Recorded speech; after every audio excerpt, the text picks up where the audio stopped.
Hello guys and welcome to my channel. My name is Mr_Orson, the guy with the soprano. Thank you so much for checking this out, for liking my videos, sharing, commenting, doing the most so that my videos can be seen.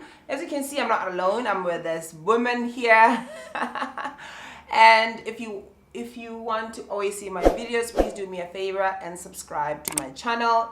Hit that bell, and if you've been here for the longest time and you're not getting any notifications, it means you have not hit that bell. Do the right thing. So I brought someone that is very, not familiar, but who's very beautiful is what he meant to say. I brought another Black African so that we can come here and share the whole experience. And I've named this segment like the Black African in the ESL industry because I wanted to be specific to help people out there, because information that is online, it's general and focused on one shade. Anyway, introduce yourself. Hey guys, so my name is Tina. I'm from Zimbabwe and I've been living in Bangkok, Thailand for the past 4 years. Alright, so tell us about your whole experience in Thailand. Having been here for quite some time, how has it been? It's been, for the most part, it's been good actually. I mean, 4 years down the line and I'm still here. It does have its own challenges here and there, but I would say for the most part, it's been good. 4 years. Have you been teaching for the past 4 years, or you're doing something before that? So my first year here, I was a student. I was doing my master's degree, and then after that, that's when I decided that I would hang back and start teaching, because if you guys know the situation in Zimbabwe, you would know that that was not a place that I was, going to run back to after getting myself a degree. So. And how long have you been away from Zimbabwe? Wow, I've been away from Zimbabwe for quite some time now. Maybe since 2011. 2011, so 8 years. Yeah, but of course I do go back home every year. So yeah, I haven't really been away. So you're teaching here. Right. So how did you get to apply for jobs, and what do you think about the job market, like the industry in general? So I applied for my jobs. I applied for all of them online. I'm on my third job now in Thailand. Third job, and how many years have you been teaching? In like 3 years, right? Every year. Okay. Go on. Yeah. So what was your question? How is the market and how is the industry in general? Okay, so the market really, it's kind of flooded now though. I mean, but they mostly want what we call native English speakers, and to them a native English speaker is pretty much anyone who's white. So that is one of the challenges that some of us face, darker skin and being African as well. I think that's a sort of a different issue if you're Black but you're from America. Your passport, if you're carrying a passport from Western countries. But if you're carrying one from an African country, it's definitely a bit more challenging. So you're saying it's kind of flooded? I don't really think so.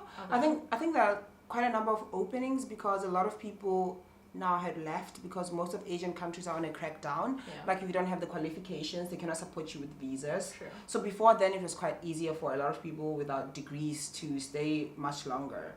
Because I know in China they're literally cracking down. Oh yeah. And then even here in Thailand, people are now going to school to get degrees, because there's no other way you can stay for the longest time without a qualification, because your degree will help you to get a visa.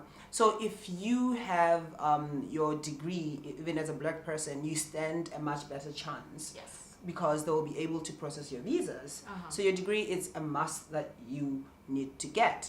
Definitely. So I find the experience in the industry a bit challenging and very segregated, and you can literally penetrate the market if you're really, really aggressive. Is that a proper word? Yeah, aggressive, and you're not afraid. You're not afraid to tell them your worth and what you're looking for, which which I've done quite a number of times. I think on Which my we've fourth both or done quite a number of times. I think this is like my fifth job or something. Yeah. Your fifth job in how many years as well? No, it's 4.5. So The other ones were terrible experiences. I've had terrible experiences. My transition into Thailand was not the easiest, and the other job I got fired. I told you about my Yes. first job. I got fired. The other one, my visa. I had visa problems. I had to leave the job. The other one is one that I got when I arrived back to Thailand, and then I quit. I thought I got a new job as a marketeer, and then Oh, I remember that job. I think once you know the system, you're Yeah. able to move around. True. And then in Thailand there's like different systems of like teaching systems. There's the government school, there's a semi-private school, and there's a Private school, full private school, international school. international schools, and there's like language Like- schools. I don't know where do they fall. It's like Language schools are just language. I don't want to schools. call them remedial, but that people go for remedial, or the people who like working adults who want to learn the language or advance their levels. So we both have taught in semi-government schools, Right. and I'm still there, and you're in a different environment. environment now. She's in a language school, and I'm still in a semi-government, semi-private school. So what can you say are the differences between the two? So there are actually a lot of differences. The main one, I guess, would be the schedule, right? One of the main reasons actually why I left the traditional school to work in a language school is because I wanted the flexibility. So in a traditional school, you have to work, like your standard 8 to 5 or 8 to 3:30, 8 to 4:30, whatever. But in a language school, and that will be like Monday to Friday. But in a language school, you can like choose. You can choose your working days and your working hours.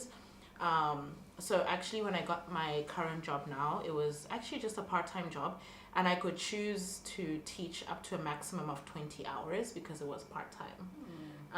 And obviously, it was paid per hour. So I had my full-time job, and then I applied for this job, and I started teaching at. At first, I actually taught the full 20 hours a week at that part-time job, plus the other 40 hours that I was doing at my other job. So yes, I was making big bucks, but it was really stressful, guys. Like, it was crazy.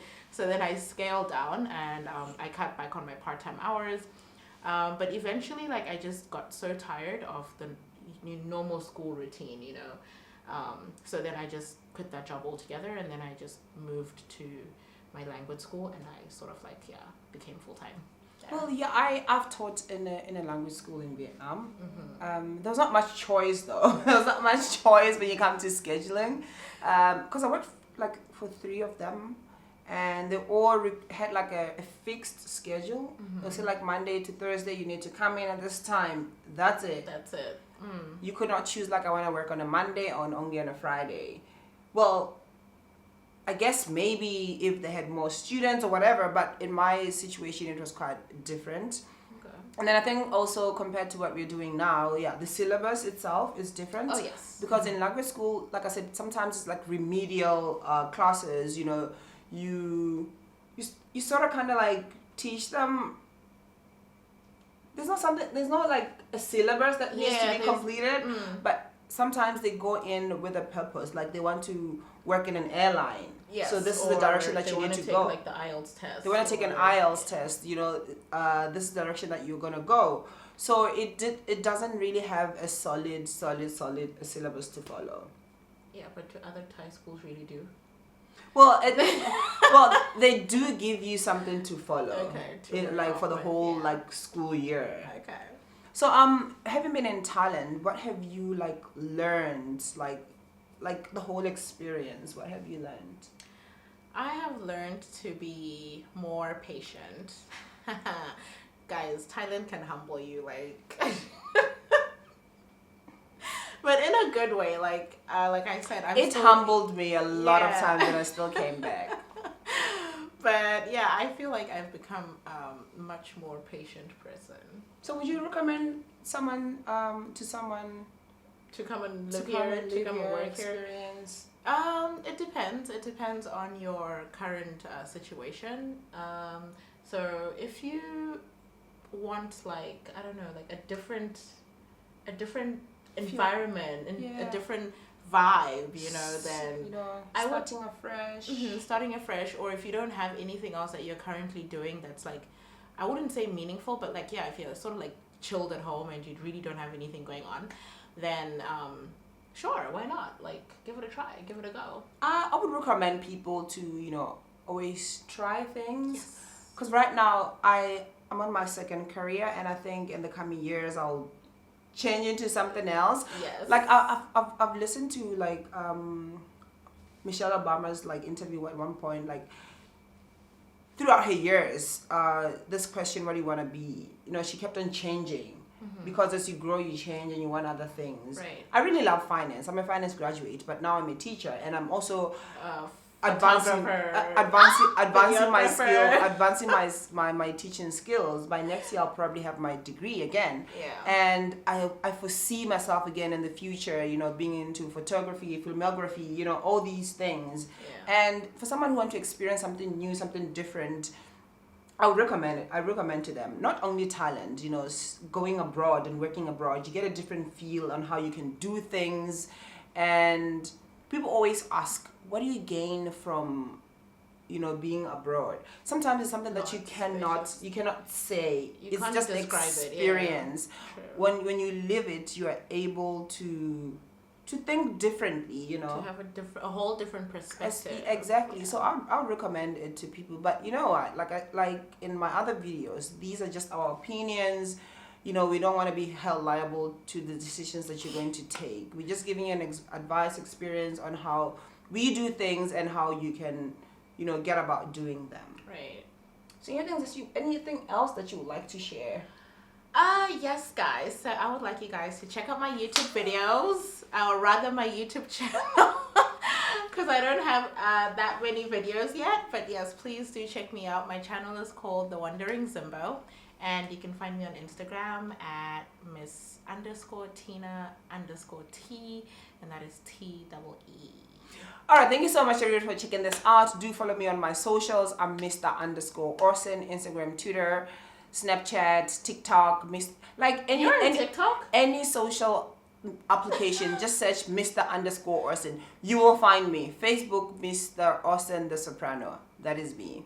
Yes, I do have TikTok. I've heard TikTok before it was called TikTok. It was called Musical.ly. Oh, remember it runs it? Yeah. Yes.